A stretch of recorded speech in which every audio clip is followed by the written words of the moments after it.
বেটা দুটো করে দেশান্তরী হয়েছে। আমাদের সর্বনাশ হয়ে গেল। কেন? আপনাদের টাকা মেরে পালিয়েছে নাকি? একটা মামলা চলতে কত খরচ, তারপর ওই দুটো বলে বেড়াচ্ছে এই মুক্তার জন্য কিন্তু পদে বসিয়েছে। আপনার আবার কি হলো? আরবানির গির্জার পাশে চমৎকার বাসাখানা ছিল। মামলাটার কটা দিন টানতে পারলে বাড়িখানা বাগিয়ে না যেত। এখন কি হবে? এই! তোরা কোথায় আছিস? এক্ষুনি জোড়াবাড়ি আর সাহেবাড়িকে ধরে নিয়ে আয়। আইন নিয়ে ছেলে খেলা।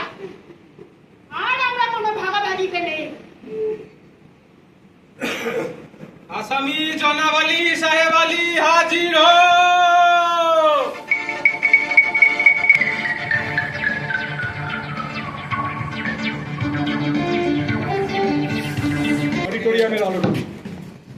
অডিটোরিয়ামের আলোটা দিই।